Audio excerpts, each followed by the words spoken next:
Hey everyone, it's Blair here at Time Trades. Thanks for joining me today. It's Saturday, July 3rd, and I've got a little bit of a longer video for you today. It'll probably be about 15 or 20 minutes. But I wanted to go over what I'm seeing in Bitcoin and stocks, and also share a beta feature that we're working on. It's in private beta right now. And I wanted to share with you some of the information that it's telling us.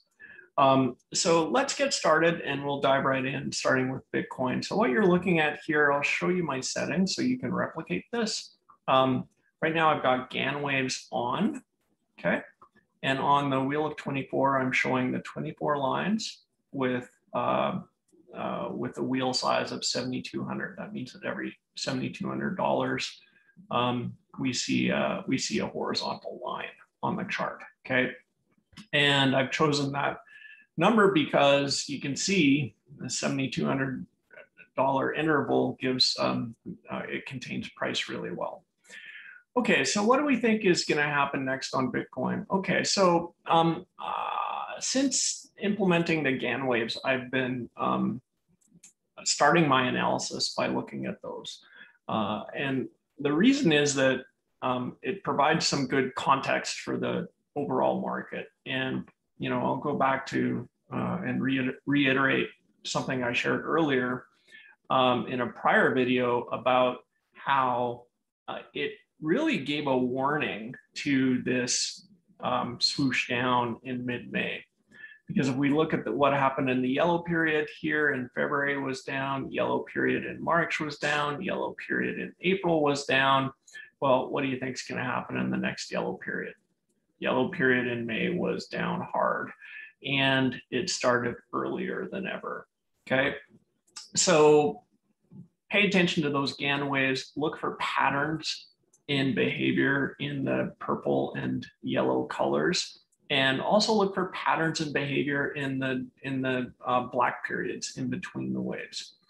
Another pattern I see in Bitcoin is it tends to make spiky highs and lows during those dark periods in between the waves. So the waves tend to be areas of continuation, right? They'll take an existing trend and they will inject it with some energy and it will move hard in the direction of that trend, okay? So we've seen that especially in the yellow periods, okay? Less so in the purple periods. Purple seems to be, well, maybe with this one exception back in February when we were still pumping, but purple seems to be somewhat corrective, and it tends to be where the pauses happen in the market, okay?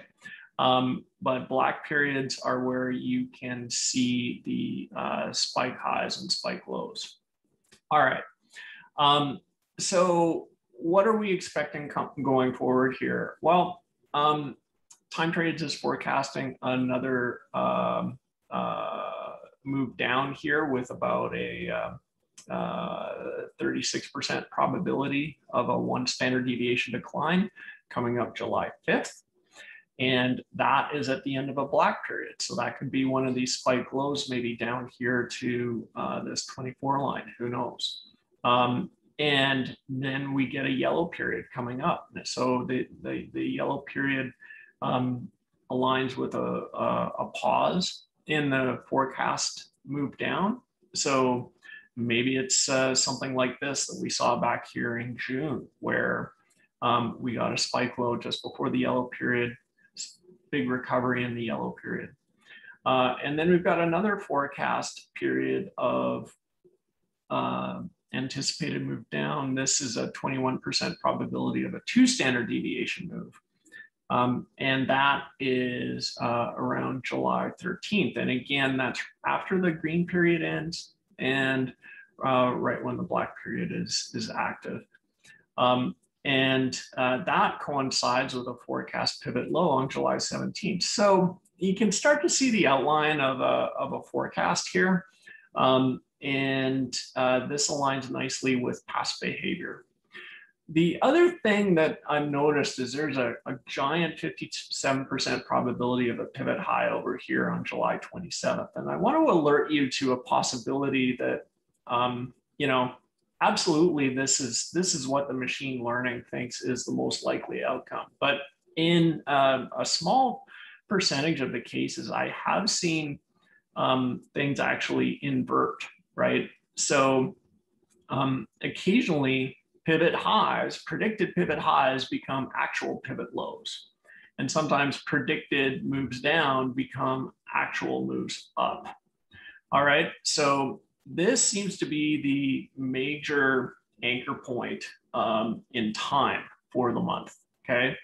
Now, it may play out as predicted as a pivot high, or this may invert and be a major low, and then in which case these 5-day declines would also invert and become 5-day increases as Bitcoin powers up out of that major low. In terms of price, you know, I don't spend a heck of a lot of time thinking about price, but judging by the support and resistance provided by the 24 lines, I think another trip down to the 28s is inevitable.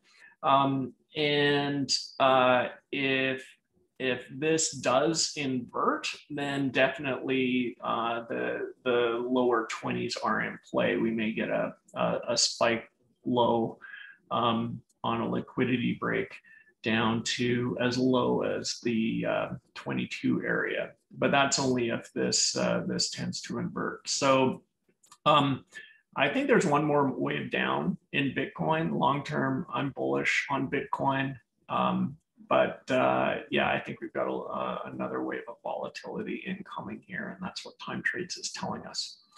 Okay, so I teased you about this new feature called short-term waves. Let's turn them on, and I'll give you a little explanation of what these are.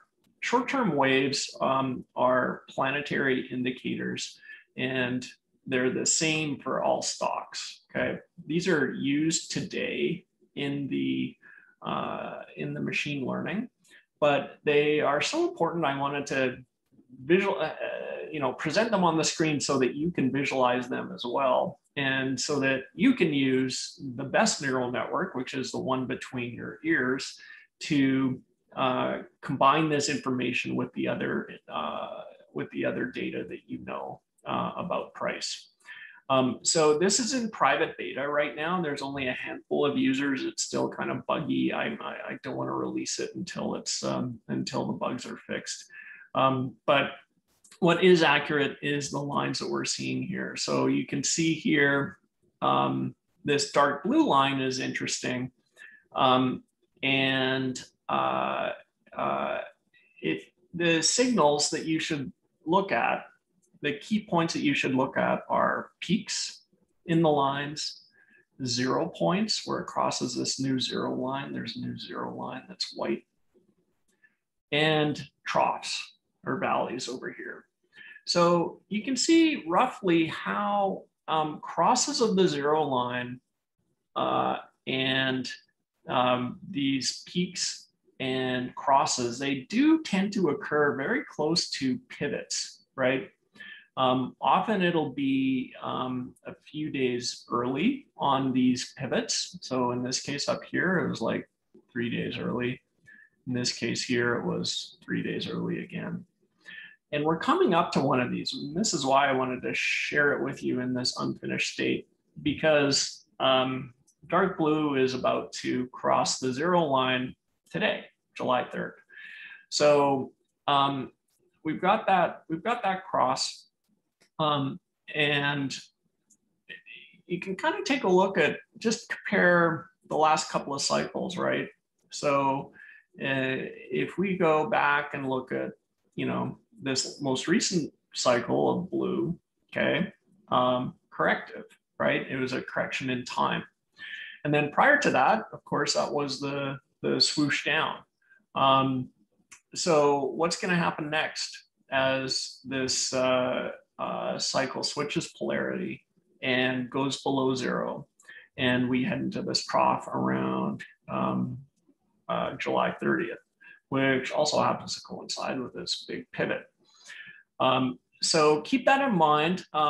Watch closely for clues in price in the next 1, 2, or 3 days after it crosses the zero line. Okay, let's do a quick look at NASDAQ here, QQQ. All right, so we're definitely in up-only mode here in the NASDAQ.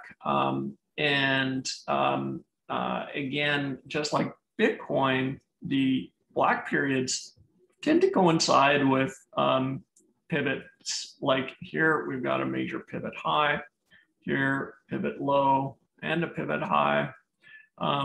Here's a low that occurred right in the middle of a purple period, which is somewhat unusual.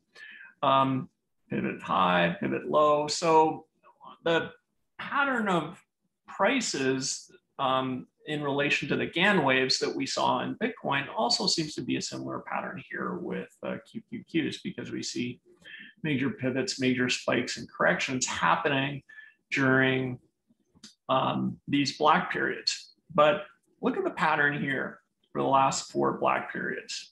That's pretty deep correction down here. Okay, go to the next one, June 3rd. Okay, medium size. Go to the next one. They're getting smaller. This week, I actually thought there would be a reasonable chance of a deeper red candle than this, but no. So price momentum is super strong. The corrections in the black periods are getting weaker and weaker. The indications from price trends are obviously up. Everything's pointed up.